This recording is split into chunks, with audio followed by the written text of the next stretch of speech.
Morning students, class 11 English medium subject chemistry और topic हम continue कर रहे हैं। हमारा जो चैप्टर स्टार्ट किया था अपने पिछले वीडियो में थर्मोडायनामिक्स लेक्चर फर्स्ट, ये सेकंड लेक्चर है। इसमें आज हम कुछ बेसिकली 3 टॉपिक लेने वाले हैं। हम एक लेंगे इंटरनल एनर्जी और एक है pressure volume work, pressure volume से रिलेटेड वर्क, और एक हम लेंगे फर्स्ट लॉ एनर्जी का जो फर्स्ट लॉ है उसके बारे में बात करेंगे, उसका मैथमेटिकल फॉर्म निकालेंगे। तो सबसे पहले हमारा है इंटरनल एनर्जी। इंटरनल एनर्जी क्या है? What is internal energy? जैसा कि आपको नाम से पता चल रहा है, इंटरनल एनर्जी मतलब अंदर की एनर्जी। ठीक है, अब किसके अंदर की? हमने शुरुआत किससे की थी? सिस्टम से। ठीक है, तो सिस्टम के अंदर की एनर्जी। अब सिस्टम के अंदर क्या होता है? सिस्टम के अंदर क्या होता है? सिस्टम के अंदर क्या होता है? कंपाउंड होता है। सिस्टम के अंदर क्या होता है? मैटर होता है, सब्सटेंस। इट मींस सिस्टम के अंदर जो सब्सटेंस है उसके जो पार्टिकल्स की एनर्जी है वही इंटरनल एनर्जी होती है। कोई भी सिस्टम है, जैसे कल अपन ने लिया था थर्मस है, अब थर्मस के अंदर चाय है, तो चाय के जो भी पार्टिकल्स है, उस चाय की जो भी एनर्जी है, ठीक है, सिस्टम के अंदर चाय है तो उसकी जो एनर्जी है उसको हम क्या बोलेंगे? Internal energy. आगे बात समझ में? सपोज किया कि इंटरनल किसी भी सिस्टम की जो सिस्टम का जो इनिशियल स्टेज है, इनिशियली स्टेज उसका माना अपन ने इनिशियली स्टेज उसका अपन ने मान लिया ए, ठीक है कि सिस्टम का। तो फाइनल स्टेज अपन ने मान लिया उसका बी। इनिशियली स्टेज पे उसकी जो एनर्जी है वो अपन ने मान ली यू ए। ओब्वियसली जो इंटरनल एनर्जी है ना, इंटरनल एनर्जी को यू से डिनोट करते हैं, कैपिटल यू से डिनोट किया जाता है इंटरनल एनर्जी को। अब इनिशियली स्टेज अपन ने ए माना है, तो इनिशियली स्टेज पे जो इंटरनल एनर्जी होगी वो क्या होगी? U A. ठीक है, और फाइनल स्टेज पे जो एनर्जी होगी सिस्टम की वो हो जाएगी क्या? U B. ठीक है, तो इनिशियली स्टेज से हम पहुंचे फाइनल स्टेज पे। ठीक है, तो टोटल इंटरनल एनर्जी में जो चेंजेस होगा वो क्या होगा? देखिए, टोटल इंटरनल एनर्जी में जो चेंजेस होगा वो ये होगा नहीं, del U is equal to U B minus U A, यानी final internal energy minus initially internal energy कर देंगे तो टोटल इंटरनल एनर्जी में जो चेंजेस आया वो आ जाएगा। सपोज किया कि कोई रिएक्टेंट रिएक्ट करके प्रोडक्ट बना रहा है, तो इंटरनल एनर्जी क्या हो जाएगी? इंटरनल एनर्जी में चेंजेस क्या हो जाएगा? Del U is equal to U B minus U R, यानी प्रोडक्ट की इंटरनल एनर्जी माइनस रिएक्टेंट की इंटरनल एनर्जी, तो टोटल रिएक्शन के अंदर जो इंटरनल एनर्जी चेंजेस हुई वो आ जाएगा। आगे बात समझ में? ठीक है, जो साइक्लिक प्रोसेस था, साइक्लिक प्रोसेस, अब इसीलिए मैंने कल फर्स्ट वीडियो लेक्चर में जो है बेसिक बात की थी, इसका चैप्टर का जो बेसिक कॉन्सेप्ट था वो अपन ने पढ़ा था। वहां पे मैंने आपको साइक्लिक प्रोसेस की डेफिनेशन बताई थी और ये कहा था कि साइक्लिक प्रोसेस मींस ये हो गया कि इनिशियली स्टेज से पहुंचा कोई सिस्टम चल रहा है और चलता चलता प्रोसेस होता होता लास्ट फाइनल जब स्टेज पे पहुंचा तो भी उसकी वही स्टेज आ गई जो इनिशियल स्टेज थी, यानी सारे चेंजेस हुए होके वापस वो वहीं पे आ गए जहां से उन्होंने स्टार्ट किया था। यही होता है cyclic process. It means initial stage में जो इंटरनल एनर्जी है वही कहां होगी? फाइनल एनर्जी में होगी, क्योंकि उसी जगह पे आ गए ना वापस। तो इसका मतलब साइक्लिक प्रोसेस के अंदर del U is equal to क्या होता है? जीरो, यानी इंटरनल एनर्जी में कोई चेंजेस नहीं हुआ। इसका मतलब ये हुआ। अब चूंकि एनर्जी की बात हो रही है तो अपन इसकी सीजीएस की यूनिट की बात कर लेते हैं। सीजीएस यूनिट जो होती है इसकी एनर्जी की वो होती है क्या? कैलोरी। क्या होती है? कैलोरी। कैलोरी को डिनोटेट किससे करते हैं? CAL, शॉर्ट में आप लिख सकते हो कैलोरी। ठीक है, इसके अलावा आप पूरा शॉर्ट मत कर देना, कहीं C लिख दो, क्योंकि C से क्या होता है?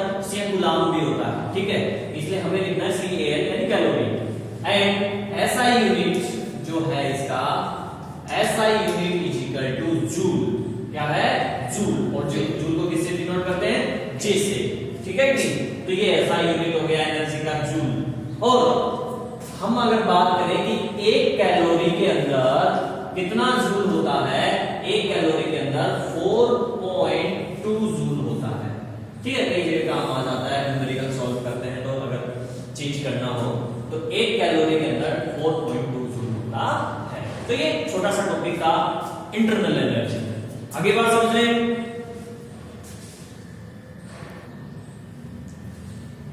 नेक्स्ट हमारा टॉपिक है pressure, volume, work. Pressure, volume और वर्क का आपस में क्या रिलेशन है, ठीक है। और ये हम बात करेंगे किसी गैसियस सिस्टम के लिए। गैसियस सिस्टम के लिए ध्यान दें, क्योंकि गैसियस सिस्टम में ही जो है प्रेशर चेंजेस करते हैं तो वॉल्यूम में चेंजेस होता है कि नहीं। सॉलिड और लिक्विड के अंदर ऐसा नहीं होता है। अगर आप प्रेशर इंक्रीज करोगे तो सॉलिड और लिक्विड में ऐसा वॉल्यूम में चेंजेस नहीं होता। इसलिए हम गैसियस सिस्टम ले रहे हैं। और गैसियस सिस्टम में भी हम इसके लिए जो बेस रखेंगे वो रखेंगे आइडल गैस, ठीक है। तो अब यहाँ पे प्रेशर, वॉल्यूम, वर्क है, इसकी बात करते हैं। देखो, हमने इसके लिए एक पिस्टन लिया, फ्रिक्शन लेस पिस्टन, या यूं बोल दीजिए एक सिलेंडर है जिसके अंदर एक पिस्टन लगा हुआ है और वो फ्रिक्शन लेस है, ठीक है। जैसे ये हमने ये सिलेंडर लिया, आगे बात समझे, और इसमें हमने इस सिलेंडर के अंदर एक पिस्टन लगा दिया। ये पिस्टन लगा हुआ है, ये पिस्टन लगा हुआ है, ठीक है। और इस पिस्टन पे कोई फ्रिक्शन नहीं लगा, ये फ्रिक्शन लेस है, ठीक है, जिसको बोलते हैं घर्षण बल। तो ये फ्रिक्शन लेस है। अब आप देखिए अंदर गैस भरी हुई है इसमें, वो गैस क्या करेगी, कंटेनर पे प्रेशर डालेगी, तो वो प्रेशर क्या हो जाएगा, इस पिस्टन पे भी पड़ेगा। हालांकि गैस जो है सभी डायरेक्शन के अंदर, ऑल डायरेक्शन के अंदर गैस जो है प्रेशर डालती है। गैस प्रेशर डाल दिए, इस तरफ भी डाल दिए, इस तरफ भी डाल दिए, इस तरफ भी डाल दिए, इस तरफ भी डाल दिए, मतलब पिस्टन पे भी प्रेशर लग रहा है इंटरनल गैस का। तो यहाँ पे ये जो प्रेशर लगेगा इस डायरेक्शन में, इसको हमने बोल दिया इंटरनल प्रेशर। क्या बोल दिया, इंटरनल प्रेशर। अब बाहर की तरफ से भी प्रेशर लग रहा है, एटमॉस्फेरिक प्रेशर, ठीक है जी। तो हम बाहर वाले प्रेशर को बोल देंगे एक्सटर्नल प्रेशर। तो ये हो जाएगा एक्सटर्नल प्रेशर, EPEX से शो कर देंगे इसको, एक्सटर्नल प्रेशर, जो कि पिस्टन पे लग रहा है अंदर की तरफ। कहां लग रहा है, अंदर की तरफ, यूं लगेगा इस डायरेक्शन में। अब अगर मैं आपसे ये पूछूं कि ये पिस्टन मूव कब नहीं करेगा, तो आपका आंसर क्या होगा? या फिर मैं ये बोलूं कि इंटरनल प्रेशर और एक्सटर्नल प्रेशर दोनों अगर इक्वल है तो क्या होगा, बताओ? मूव नहीं होगा, पिस्टन मूव नहीं होगा, ठीक है नहीं? क्या नहीं होगा, मूव नहीं होगा। सपोज किया इस कंडीशन में जब ये दोनों इक्वल है, ठीक है, तब क्या है, यानी ये चीज है, कंडीशन ये है internal pressure is equal to external pressure. तो इस गैस का वॉल्यूम हमने माना V1, गैस का वॉल्यूम V1 है, ठीक है। अब अपन ने कर दिया इंटरनल प्रेशर को कम कर दिया और एक्सटर्नल प्रेशर बढ़ा दिया, मतलब एक्सटर्नल प्रेशर बढ़ा दो थोड़ा सा, यूं मान लीजिए, थोड़ा सा बढ़ते पिस्टन मूव करेगा किधर, अंदर की तरफ, क्योंकि ये बढ़ा है इसलिए अंदर की तरफ मूव करेगा, तो पिस्टन इस बार आ जाएगा यहाँ पे, थोड़ा सा बढ़ाया आपने इसलिए नीचे नहीं लेके आएंगे, ठीक है ना। ये अभी तो इस डायरेक्शन में था यहाँ पे, अब ये थोड़ा बढ़ के यहाँ आ गया, ठीक है नहीं? गैस को पूरी तरह से कंप्रेस नहीं कर सकता ना, इतना प्रेशर नहीं बढ़ाया गया, तो पिस्टन यहाँ पे आ गया। तो पहले पिस्टन यहाँ था, अब पिस्टन यहाँ पे आ गया इस कंडीशन में। तो अब इस वॉल्यूम को, ये जो वॉल्यूम आया, ये वाला वॉल्यूम पूरा, ये हो गया वॉल्यूम क्या, V2। आगे बात समझे, यहां क्या था, V1। तो टोटल वॉल्यूम में जो चेंजेस हुआ वो ये हुआ, हाँ, डेल भी बोल सकते हैं, it means V2 minus V1 is equal to del V, ये बोल सकते हैं। आगे बात समझे, चलो सपोज क्या इस पिस्टन का जो एरिया है, इस पिस्टन का एरिया ए है, पिस्टन का एरिया ए है, और इसने जो पिस्टन ने डिस्टेंस कवर की, डिस्टेंस जो आया है ये वाला, यहां से लेकर यहां पहुंचा, ये डिस्टेंस है एल। क्या है ये डिस्टेंस एल। तो इस पे जो वर्क किया गया है, इस पे वर्क ही हुआ, बाहर से एक्सटर्नल बेस ने इस पे वर्क किया, तभी तो पिस्टन कहां गया, अंदर गया है, ठीक है ना। तो इस पे जो वर्क किया गया है, तो वर्क को अपन किसमें रिप्रेजेंट कर सकते हैं, वर्क को अपन रिप्रेजेंट कर सकते हैं किसमें, डब्ल्यू में। तो सबसे पहले तो ये देखिए कि जो आयतन में चेंजेस हुआ है वो ये हुआ है, और ये चीज क्या है, ये है डेल वी, और इसको हम इससे रिप्रेजेंट कर सकते, ऐसे लिख सकते हैं कि डेल वी मींस कि आयतन में वॉल्यूम, मतलब ठीक है, वॉल्यूम में जो चेंजेस है वो क्या है, एल इंटू ए, लेंथ इंटू एरिया, जितना पिस्टन कवर किया वो लेंथ, और इस पिस्टन का एरिया कितना है, तो ये पूरा इसका एरिया आ जाएगा, इसका वॉल्यूम आ जाएगा, इस चीज से ये पूरा वॉल्यूम आ गया, और इतना ही कम हुआ है, इसलिए हमने ये लिखा है del V is equal to L into A, ठीक है। अब वर्क की बात करते हैं, इस पे वर्क हुआ है, पिस्टन सिस्टम पे वर्क हुआ है, तो डब्ल्यू वर्क क्या होता है, W into force and displacement, ठीक है नहीं। तो यहाँ पे ये कितना डिस्टेंस कवर किया है, एल, तो हम यहाँ एल लिख सकते हैं, लिख सकते हैं नहीं। तो वर्क ये हुआ W into F, F force है, ठीक है, एफ एक मिनट, फोर, हाँ ये ठीक है, एल आ गया। अब यहां पे देखिए आप, एफ इजिकल टू हम जानते हैं, फोर्स इजिकल टू क्या होता है, क्या डब्ल्यू अपॉन, आप इस फॉर्मूले से निकाल लो, ठीक है ना। नहीं वैसे फिजिक्स में क्या होता है, फिजिक्स में देखो ये होता है आपका प्रेशर इनटू ए, एरिया होता है नहीं, मतलब कि फोर्स क्या होता है कि कितना प्रेशर दिया आपने कितने एरिया पे, वो होता है फोर्स फिजिक्स के अकॉर्डिंग। देखिए तो F is equal to pressure, अब प्रेशर तो कौन सा लगा है, अंदर गया ना, एक्सटर्नल प्रेशर लगा है, मींस की EX इनटू एरिया, जो पिस्टन का एरिया उसी पे प्रेशर लगा है A, ठीक है कि नहीं। तो ये वैल्यू जो है F की यहां रख दो, तो क्या बन जाएगा, W is equal to PEX into A आ जाएगा LA, या चाहे LA लिख दो, या AL लिख दो, A की बात है, ठीक है कि। अब इस चीज को देखो, ये L इंटू A दिख रही है ना, ये नहीं, ये वाली, तो ये क्या है, डेल V है, तो ये यहां रख देंगे, तो क्या हो जाएगा हमारा हो जाएगा W is equal to PEX del V, ठीक है। अब यहां आप देखिए एक चीज और, कि पहले वॉल्यूम कितना था, ये V1, अब वॉल्यूम कम होके कहां पे आ गया, V2, तो कम में से ज्यादा माइनस करेंगे तो क्या होगा, देखो V2 माइनस V1, तो माइनस आएगा कि नहीं आएगा, माइनस में आएगा कि नहीं आएगा, वैल्यू माइनस में आएगी, तो हम यहाँ पे W is equal to minus लिख सकते हैं PE external pressure del V, ठीक है नहीं, ये आ गया। अब एक चीज देखिए इसमें, अगर अपन इसको V1 से V2 की फॉर्म में इसका, तो अब अपन ने इसका इंटीग्रेशन करना है, इसका इंटीग्रेशन हमें करना है V1 से V2 की फॉर्म में।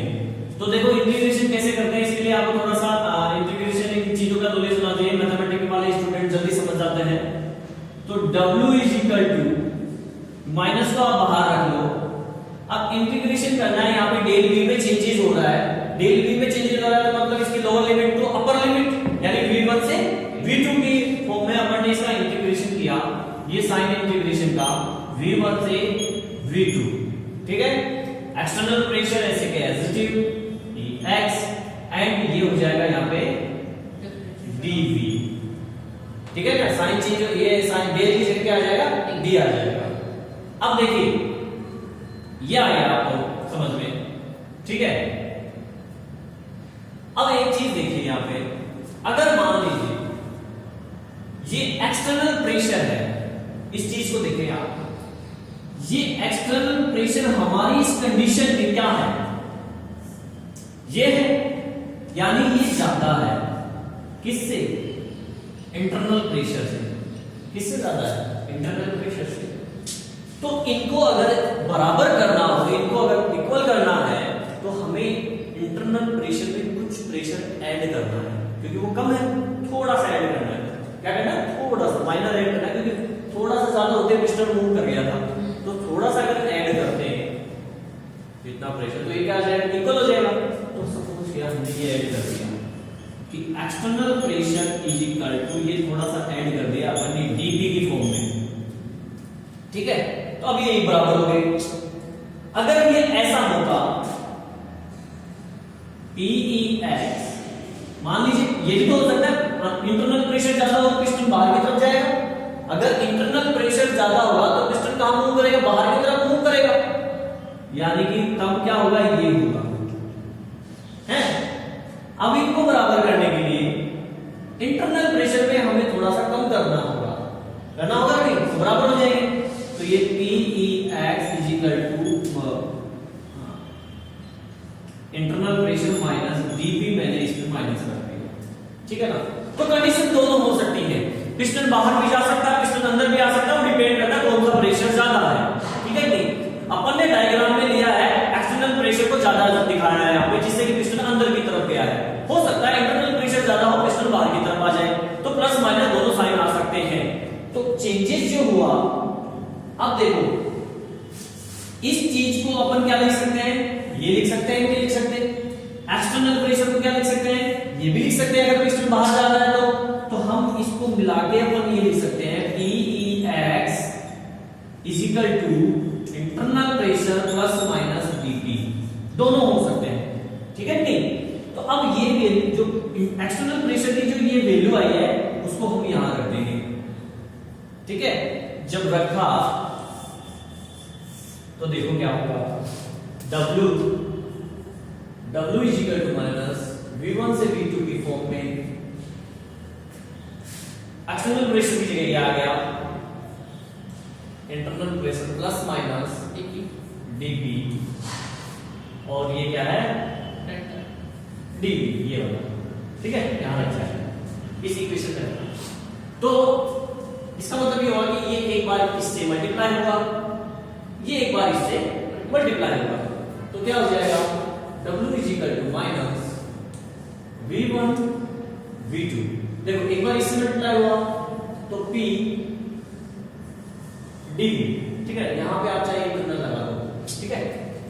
और एक बार जब इससे हुआ तो क्या हुआ, dP dV, और यहां पे प्लस माइनस का साइन आ गया, ठीक है।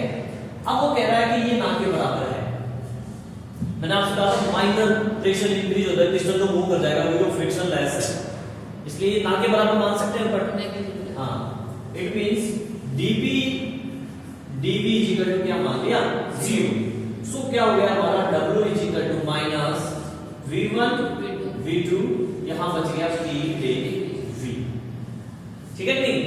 अब यहां में जो इंटीग्रेशन है इसको हटाएं अगर अपन, तो ये कन्वर्ट होगा आपका ln में, V1 से V2 की फॉर्म में क्या आ जाएगा, ln आ जाएगा यहाँ पे, मतलब ये बन जाएगा आपका W is equal to minus, ये हटा लेंगे ना,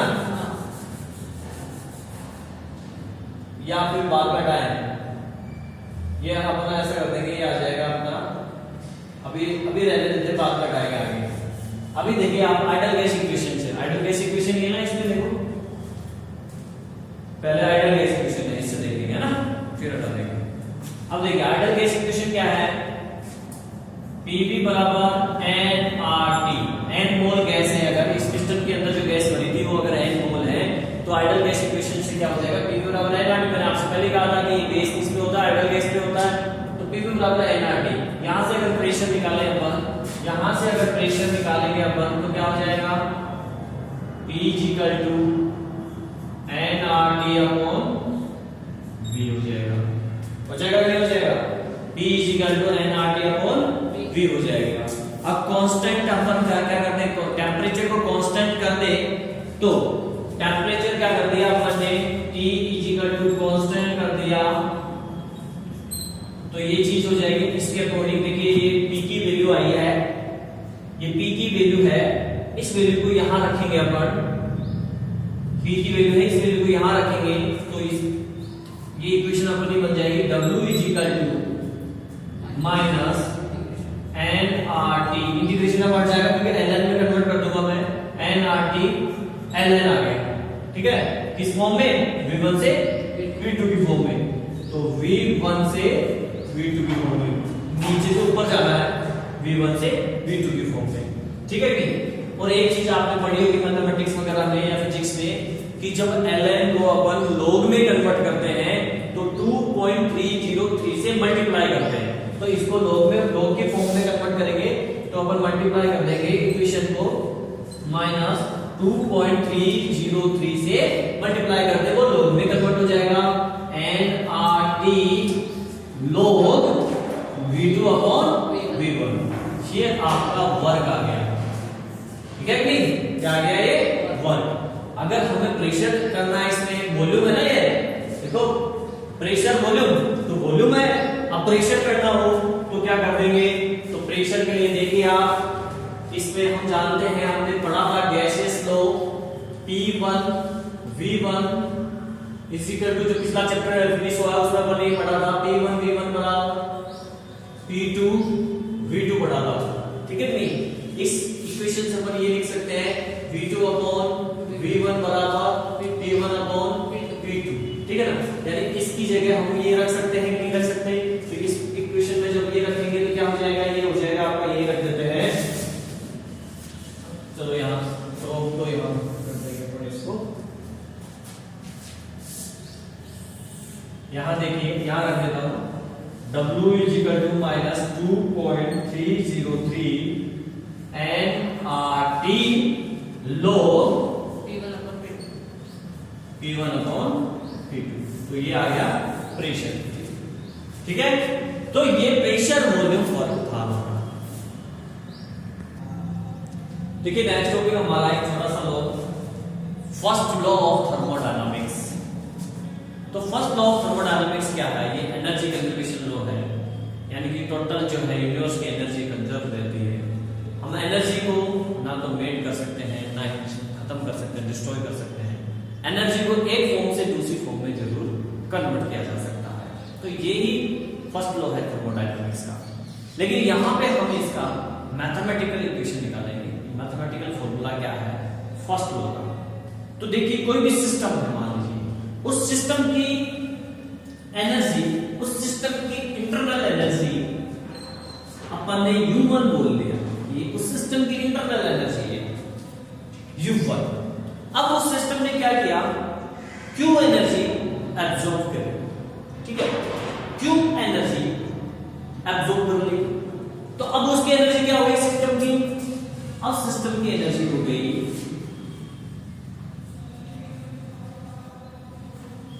अब सिस्टम की एनर्जी क्या हो गई U1 प्लस Q, क्योंकि अब उसने Q एनर्जी भी ले ली, पहले उसकी U1 थी, अब उसने Q एनर्जी एब्जॉर्ब कर ली, तो अब उसकी एनर्जी हो गई U1 plus Q।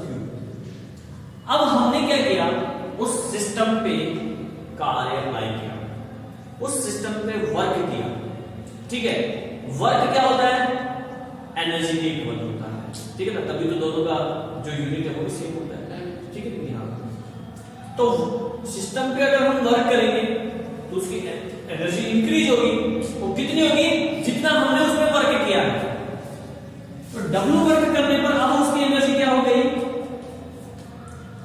U1 plus Q थी प्लस W। अब उस सिस्टम की एनर्जी ये हो गई, ठीक है ना। पहले एनर्जी क्या थी U1, इनिशियली एनर्जी है ये,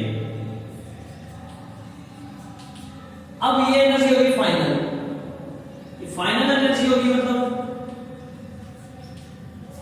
U1 plus Q plus W, जिसको हम लिख सकते हैं U2 बराबर U1 plus Q plus W। लिख सकते हैं नहीं लिख सकते? अब देखो यहां पे अगर मैं आपसे पूछूं कि इस एनर्जी में कितना चेंजेस हुआ, क्या क्या चेंजेस हुआ है इस एनर्जी में, तो हमारा आंसर आएगा कि यार पहले U1 थी, फिर हमने Q इस सिस्टम ने Q एनर्जी एब्जॉर्ब करी और W उस पे वर्क करा, इसका मतलब Q और W यही तो चेंजेस हुआ है, चेंजेस यही तो हुआ है। यहां से आप निकाल सकते हो, यहां से ये चेंजेस निकाल सकते हो कि U2 माइनस U1, जब ये U1 इस तरफ जाएगा तो माइनस में आ जाएगा, यानी कि U2 माइनस U1 बराबर Q प्लस W। यही सिस्टम की एनर्जी में चेंजेस हुआ है। इस चीज को हम लिख सकते हैं del U equal to Q plus W लिख सकते हैं, और ये आ गया आपका थर्मोडायनामिक्स का जो फर्स्ट लॉ है उसका mathematical formula, del U equal to Q plus W। आगे बात समझ में, ठीक है। डियाबैटिक जो प्रोसेस है ना, डियाबैटिक प्रोसेस में जो एनर्जी चेंजेस होता है वो जीरो होता है, ठीक है, पेपर में पढ़ा था। तो वहां पे जो वर्क है वो जीरो हो जाता है, W इक्वल टू जीरो हो जाता है, एनर्जी चेंजेस भी जीरो, Q वो भी जीरो होगा, Q बराबर भी जीरो होगा, तो ये डेल U भी क्या हो जाएगा, जीरो हो जाएगा। यहां जीरो रखो, यहां जीरो रखो, तो it means del U internal energy में चेंजेस भी क्या हो गया, जीरो हो गया। आगे बात समझे, अगर मैं वॉल्यूम को कांस्टेंट कर दूं, किसको कांस्टेंट कर दे, वॉल्यूम को। आपने देखा था अभी थोड़ी देर पहले अपने ये फॉर्मूला निकाला था, P डेल V निकाला था कि नहीं निकाला था, ठीक है नहीं, वॉल्यूम कांस्टेंट कर दे या del V equal to zero कर दे, del V equal to zero, volume में कोई चेंजेस ना हो, हाँ, तो ये W इक्वल टू क्या हो जाएगा, जीरो। तो W इक्वल टू जीरो हो गया, तब क्या होगा, देखो तब डेल U क्या होगा, डेल U बराबर Q होगा ओनली, क्योंकि W की जगह तो जीरो आ जाएगा, डेल U किसके इक्वल होगा, Q के इक्वल होगा, डेल U बराबर Q। आगे बात करते हैं, तो ये था एनर्जी का फर्स्ट लॉ थर्मोडायनामिक्स का।